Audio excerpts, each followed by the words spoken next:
Hello बच्चों, welcome to my channel commerce talk with साधना।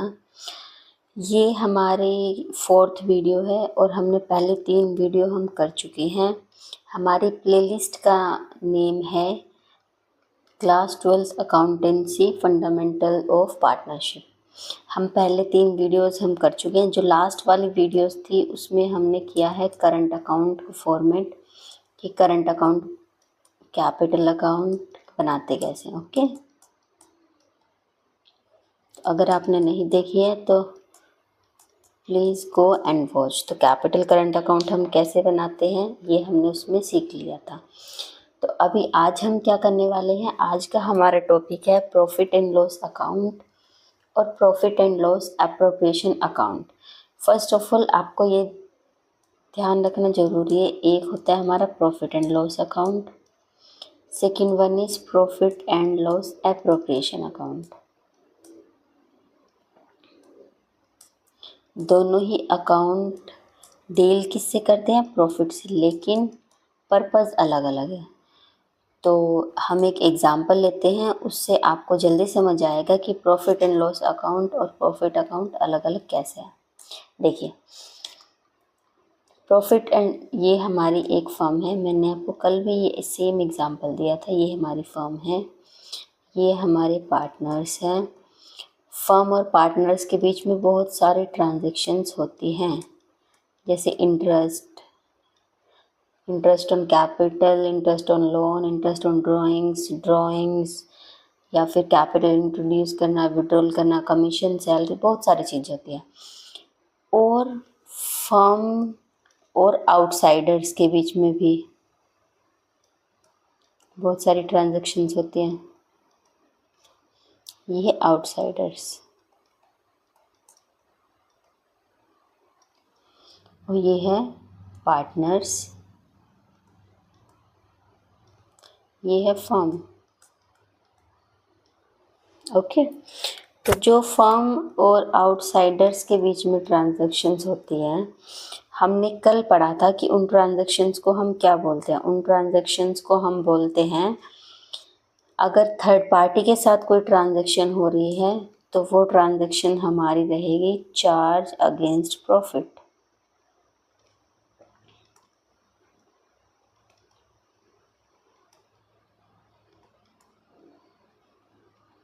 और जो पार्टनर्स और फर्म के बीच में हो रही है, those transactions are appropriation against profit. I hope you all now know difference between appropriation and charge. Charge is compulsory कि वो हमको पेमेंट करनी है। एप्रोप्रिएशन अगर लॉस है तो हम पेमेंट नहीं करेंगे, सरप्लस है तो ही हम पेमेंट करेंगे। तो ये एप्रोप्रिएशन है और ये चार्ज अगेंस्ट प्रॉफिट है। तो इन दोनों, जब ये ट्रांजैक्शन अलग अलग है तो इनको रिकॉर्ड भी हम अलग अलग जगह पे ही करते हैं। जो पार्टनर्स और फर्म के बीच की ट्रांजैक्शंस है उन सबको हम करते हैं profit and loss appropriation account में। ओके, तो पहले आपको यही क्लियर करना है कि प्रॉफिट एंड लॉस एप्रोप्रिएशन में क्या आएगा और प्रॉफिट एंड लॉस में क्या आएगा। तो एप्रोप्रिएशन मतलब जो पार्टनर्स को मिलेगा, तो पार्टनर्स से related interest, salary, commission, profit, remuneration, bonus, जो भी है, ड्राइंग्स वगैरह, सब कहाँ जाएंगी, profit and loss appropriation account में। वाइल आउटसाइडर्स के साथ जो है ट्रांजेक्शन्स वो कहाँ जाएंगे, प्रॉफिट एंड लॉस अकाउंट में। जो ये है प्रॉफिट एंड लॉस एप्रोप्रिएशन, ये हमारा प्रॉफिट एंड लॉस अकाउंट का ही क्या है, एक्सटेंडेड वर्जन है। तो ये आपको ध्यान रखना है कि प्रॉफिट एंड लॉस एप्रोप्रिएशन किसका एक्सटेंडेड पार्ट है, extended form. Profit and loss appropriation is extended form of profit and loss account.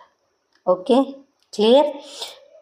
तो आपको सबसे पहले अब ये पता चल गया कि प्रॉफिट एंड लॉस अकाउंट क्या है, profit and loss appropriation account क्या है। अभी हम इसके फॉर्मेट पे आ जाते हैं। हमारे पास फॉर्मेट है, एक है प्रॉफिट एंड लॉस, ये रहा हमारा प्रॉफिट एंड लॉस अकाउंट। देखिए, हमने 11th क्लास में पढ़ा था कि ट्रेडिंग अकाउंट कैसे बनाते हैं, फिर ट्रेडिंग के बाद प्रॉफिट एंड लॉस अकाउंट बनता है जिससे हमको हमारा नेट प्रॉफिट पता चलेगा। तो सबसे पहले ट्रेडिंग अकाउंट में क्या करते हैं, क्रेडिट साइड हम क्रेडिट अकाउंट में सेल्स लिखते हैं और क्लोजिंग स्टॉक लिखते हैं। Debit side all direct expenses like opening stock, purchases, direct expenses. तो जो बैलेंसिंग फिगर आई वो हमारी क्या हो जाएंगी, ग्रॉस प्रॉफिट। और वही ग्रॉस प्रॉफिट हम कहाँ पे ब्रोट डाउन करते थे, प्रॉफिट एंड लॉस अकाउंट में। तो प्रॉफिट एंड लॉस अकाउंट में gross profit brought down. Credit side आएंगी all incomes non operating and debit side आएंगी नॉन ऑपरेटिंग एक्सपेंसेस और इनडायरेक्ट एक्सपेंसेस।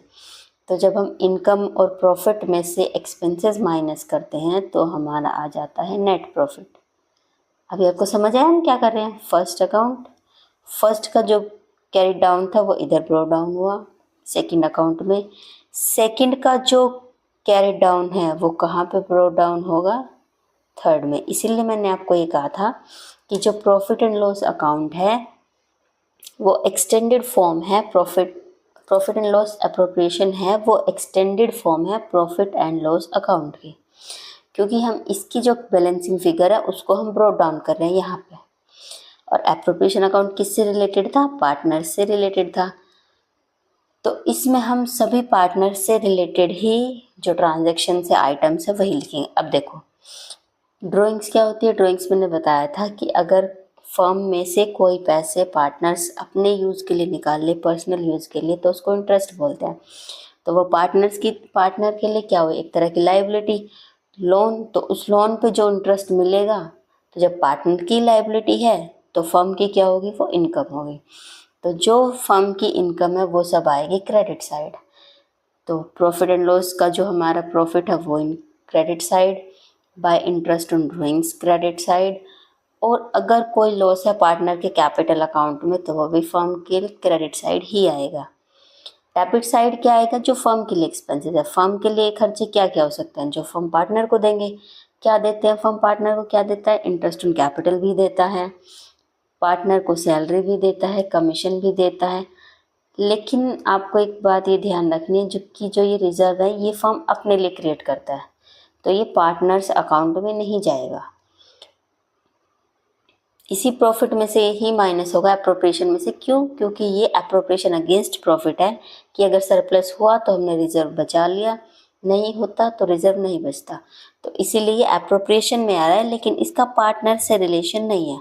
तो जब हम सारी ट्रांजैक्शंस को कैपिटल अकाउंट में ट्रांसफ़र करेंगे तो ये रिजर्व वहाँ पे नहीं आएगा। ये आपको ध्यान रखना है, मोस्ट इम्पोर्टेंट। तो अब फिर हम वही करते हैं, बैलेंसिंग फिगर कैसे निकालेंगे, credit side minus debit side. तो हमारी जो बैलेंसिंग फिगर आई उसको हम बोलेंगे divisible profit, divisible profit, this is divisible profit. तो जो हमारा ये प्रॉफिट है डिविजिबल प्रॉफिट, इसको हम कहाँ पे ट्रांसफ़र करते हैं, डिविजिबल प्रॉफिट को हम ट्रांसफ़र करते हैं पार्टनर्स कैपिटल अकाउंट में क्रेडिट साइड। ओके। और ये जो अभी मैंने बताया था कि एप्रोप्रिएशन की जो डेबिट आइटम्स होगी सब की सब पार्टनर में क्रेडिट में, और जो पार्टनर की क्रेडिट की आइटम्स होंगी वो सब की सब डेबिट में। पार्टनर का और फर्म्स का अपोजिट रिलेशन चलता है, एप्रोप्रिएशन की डेबिट, पार्टनर की क्रेडिट, और पार्टनर की डेबिट तो एप्रोप्रिएशन की क्रेडिट, क्रॉस रिलेशन। ध्यान रखना ये रिलेशन कैसे चलता है हमारा, क्रॉस रिलेशन। और पार्टनर्स अकाउंट में आता है क्या क्या, हमने कल पढ़ा था, ब्रोट डाउन कैपिटल के लिए एडिशनल कैपिटल तो bank, interest on capital, commission, salary, सारी की सारी ये आइटम्स क्रेडिट में। और ये जो अप्रोप्रिएशन की डेबिट के आइटम्स है वो सब, क्रेडिट के आइटम्स है वो सब डेबिट में। ओके। तो यहाँ से कैपिटल अकाउंट बनता है। और जो अमाउंट्स होंगे हम क्वेश्चन में हमको यही बनाना है सेम, पहले अप्रोप्रिएशन बनाना है फिर कैपिटल अकाउंट बनाना है। और किसी किसी क्वेश्चन में तो आपको प्रॉफिट एंड लॉस बनाना है, फिर अप्रोप्रिएशन और फिर कैपिटल अकाउंट और बैलेंस शीट भी बनानी है। वो जब हम क्वेश्चंस करेंगे तो हम उसको क्या करेंगे, ध्यान से देख लेंगे। तो अभी हम चलते हैं इसके थ्योरी पार्ट पे कि थ्योरी में क्या क्या है। सो हमने फॉर्मेट देख लिया है profit and loss appropriation account का। अभी हम एप्रोप्रिएशन अकाउंट के बारे में पढ़ेंगे। तो profit and loss are distributed in agreed ratio. जो प्रॉफिट एंड लॉस है वो हमारा एग्रीड रेशियो में डिस्ट्रीब्यूट होता है। अगर रेशियो नहीं है तो हम कैसे करेंगे, इक्वल शेयरिंग करेंगे। ओके। और एप्रोप्रिएशन के मैंने आपको आइटम्स भी बता दिए हैं कि एप्रोप्रिएशन में क्या क्या आइटम्स आएंगे। अब देखो, हमें कोई ना कोई एडजस्टमेंट करनी पड़ती है। एग्जाम्पल कि हमने पहले से डिसाइड कर रखा था कि इंटरेस्ट ऑन कैपिटल मिलेगा 7%। अभी कुछ डिसाइड हुआ, अभी हम कर रहे हैं कि हमको 9% देना है। तो जो 2% का मार्जिन है उसको हम क्या करेंगे, एडजस्टमेंट के थ्रू कैरी आउट करेंगे। एडजस्टमेंट मतलब पुरानी कोई भी चीज़ है उसको दोबारा रेक्टिफाई करना, उसको हम बोलते हैं एडजस्टमेंट। तो ये हम इस एडजस्टमेंट इंटरेस्ट ऑन कैपिटल की भी हो सकती है। अगर इंटरेस्ट ऑन कैपिटल पार्टनर्स का है तो वो क्रेडिट साइड जाएगी। Interest on drawings debit side, salary credit, तो ये सब क्रेडिट। और ये मैंने आपको बता दिया कि जो profit and loss appropriation account है वो कहाँ आएगा, वो क्या होता है, extension of profit and loss account. तो प्रॉफिट एंड लॉस एप्रोप्रिएशन में अगर प्रॉफिट है तो क्रेडिट साइड जाएगा, लेकिन अगर कोई लॉस है तो हम डेबिट साइड लिखते हैं। और कोई भी एप्रोप्रिएशन नहीं दी जाएगी, कोई भी एप्रोप्रिएशन अलाउड नहीं है अगर लॉस है तो प्रॉफिट एंड लॉस एप्रोप्रिएशन में। ओके। फॉर्मेट आपको पता ही चल गया अब तो। Loss debit, interest on capital debit, appropriation के लिए, क्योंकि फर्म के लिए तो एक्सपेंस है ना ये सारे। तो जो फर्म के एक्सपेंसेस हैं वो सब जाएंगे डेबिट साइड। और जो फर्म के लिए इनकम है, जैसे इंटरेस्ट ऑन ड्रॉइंग्स हुआ या फिर नेट ये प्रॉफिट हुआ, डिविजिबल प्रॉफिट, नेट प्रॉफिट, तो इन सब को हम कहाँ लिखते हैं, क्रेडिट साइड। कोई भी अगर कैपिटल करंट लॉस डिस्ट्रीब्यूट हुआ तो वो भी करंट साइड ही जाएगा। अब देखिए, हम जर्नल एंट्री भी, कुछ जर्नल एंट्री आपसे पूछी जा सकती हैं कि कैसे कैसे जर्नल एंट्री होगी। तो देखो, जब हम नेट प्रॉफिट को एप्रोप्रिएशन में क्या करते हैं, ट्रांसफ़र करते हैं। मान लो ये पर्टिकुलर्स और ये अमाउंट, पर्टिकुलर्स अमाउंट। अब देखो एप्रोप्रिएशन है ये, और ऊपर नेट ये प्रॉफिट एंड लॉस अकाउंट मान लो, इसमें भी same particulars amount, particulars amount. हमारे नेट प्रॉफिट की बैलेंसिंग फिगर कहाँ आई थी, इधर। उसको हमने ब्रोक डाउन किया था एप्रोप्रिएशन के क्रेडिट साइड में। ठीक है, तो एप्रोप्रिएशन क्या हुआ, क्रेडिट हुआ ना। तो ये देखो एप्रोप्रिएशन क्रेडिट। और दूसरा अकाउंट कौन सा रिलेटेड है, प्रॉफिट एंड लॉस। तो इसकी एंट्री क्या बननी चाहिए, profit and loss account debit to profit and loss appropriation account. ये किस चीज़ की एंट्री है, ये एंट्री है for transfer of net profit to appropriation account. Okay. अब सेकेंड वाली हमारी एंट्री है इंटरेस्ट ऑन कैपिटल की। तो देखो इंटरेस्ट ऑन कैपिटल कहाँ कहाँ जाता है, इंटरेस्ट ऑन कैपिटल आपका जाएगा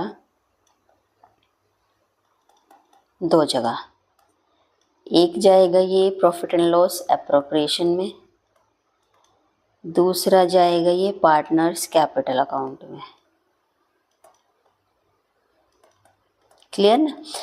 अगर हम प्रॉफिट एंड लॉस एप्रोप्रिएशन में जाएगा तो हमने क्या बनाया था, मान लो ये प्रॉफिट एंड लॉस एप्रोप्रिएशन है। आपको अगर कुछ नहीं समझ आता तो अकाउंट बना के देख लिया करो, एप्रोप्रिएशन है तो पर्टिकुलर अमाउंट, पर्टिकुलर अमाउंट। अब देखो यहाँ पे नेट प्रॉफिट था, इधर सारे एक्सपेंसेस थे, तो इंटरेस्ट ऑन कैपिटल कहाँ था, डेबिट साइड था ना।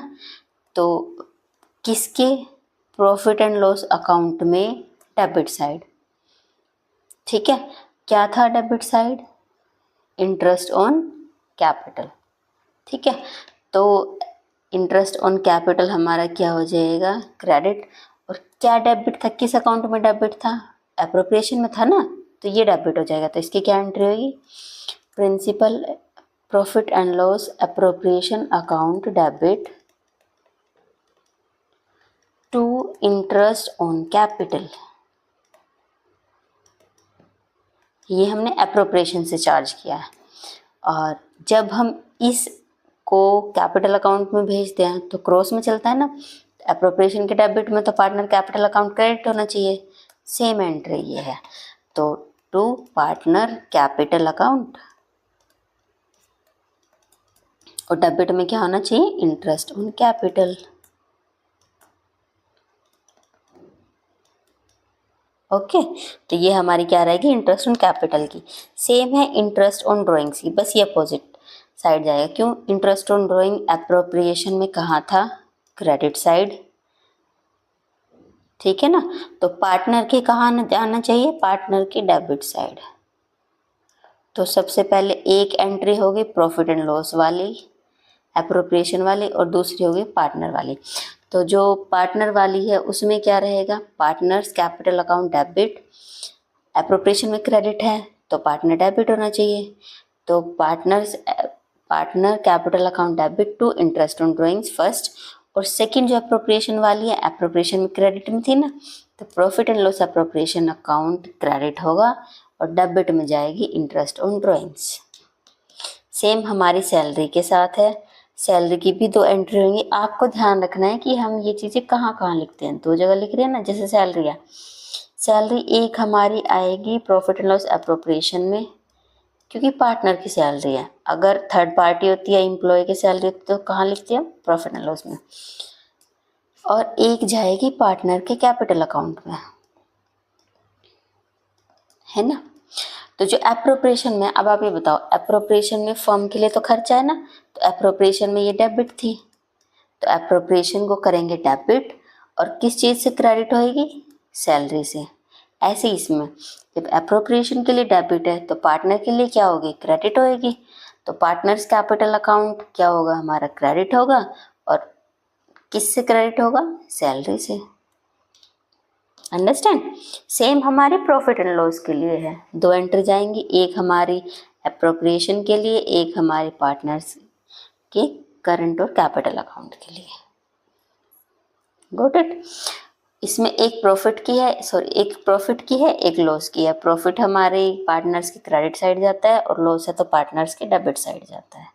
ये हमारी एडजस्टमेंट है। अब देखिए, जो पार्टनर्स थे उन्होंने फर्म को क्या दिया, कैपिटल दी ना, तो फर्म उस पर क्या देगा, इंटरेस्ट देना चाहिए फर्म को। और अगर डीड नहीं है तो कितना इंटरेस्ट मिलना चाहिए, नो इंटरेस्ट। तो अब हम पढ़ेंगे कि इंटरेस्ट ऑन कैपिटल कैसे कैलकुलेट किया जाता है, क्या कैसी कंडीशंस रहती हैं। तो इंटरेस्ट ऑन कैपिटल, सबसे पहले डीड नहीं है तो वही हम नहीं देंगे। इंटरेस्ट ऑन कैपिटल कब दिया जाता है, when partners contribute unequal capital, जब कैपिटल अनइक्वल हो लेकिन प्रॉफिट से इक्वल मिल रहा है। तो जब जिसने ज़्यादा कैपिटल लगाई है प्रैक्टिकली उसको ज़्यादा इंटरेस्ट मिलना चाहिए ना, इसीलिए। तो जब दोनों में कोई भी कम ज़्यादा होगा, शेयर इक्वल हो, कैपिटल अनइक्वल हो, या फिर कैपिटल इक्वल हो, शेयर अनइक्वल हो, तो हम क्या करते हैं, इंटरेस्ट कैलकुलेट करने की हमको ज़रूरत पड़ती है। हम किस बेसिस पे करेंगे, ओपनिंग बैलेंस पे, तो पूरे साल का। एडिशनल कैपिटल जो इंट्रोड्यूस किया वो जब से किया तब तक का, और विड्रॉ किया तो देखो ऑब्वियस सी बात है, ये प्रिया है, साल के स्टार्टिंग में प्रिया के 7 लाख थे जो उसने क्या किए हैं, इन्वेस्ट किए हैं। तो अब प्रिया को पूरे 12 मंथ का मिलेगा ना उस पर, तो क्योंकि पूरे साल 7 लाख तो रहे हैं। लेकिन अगर उसने इंट्रोड्यूस करी है 3 लाख, और कब की है, 3 महीने बाद। अप्रैल से स्टार्ट होता है, अप्रैल मई जून, मान लो उसने जून में किया, जुलाई में, तो जून में इंट्रोड्यूस कर दिया, तो जून के अगर स्टार्टिंग में भी कर दिया तो जून से लेके पूरा का पूरा कब तक हम उसको देंगे, जब तक हमारा अकाउंटिंग पीरियड होता है, मार्च तक। अगर उसने कोई विड्रॉ कर लिया है, मान लो लास्ट मंथ में मार्च में कर लिया, तो हम मार्च का उसमें से क्या कर देंगे, माइनस कर देंगे। तो यही हमारी इंटरेस्ट ऑन कैपिटल है। ओके, तो अगर फर्म को लॉस होगा तो कोई भी इंटरेस्ट ऑन कैपिटल नहीं दी जाएगी। अगर प्रॉफिट ज़्यादा है टोटल इंटरेस्ट से तो profit in distribution is ratio of interest on capital. देखो ये पॉइंट क्या कह रहा है, अगर हमारा प्रॉफिट कम है और इंटरेस्ट ज़्यादा है, मान लो प्रॉफिट है हमारा केवल 50,000 का, ओके, और जो इंटरेस्ट ऑन कैपिटल है वो बन रहा है 40, 30, 20, कितना हुआ टोटल 90,000, लेकिन हमारे पास प्रॉफिट तो केवल कितना है 50,000। तो अब हम इसको क्या करेंगे, हम इसको रेशियो में डिस्ट्रीब्यूट करेंगे। पूरा तो नहीं ले सकते क्योंकि पूरा जब है ही नहीं प्रॉफिट, तो जो प्रॉफिट हमारे पास है डिविजिबल, उसको इंटरेस्ट ऑन कैपिटल की रेशियो में सभी पार्टनर्स को दिया जाएगा। Got it?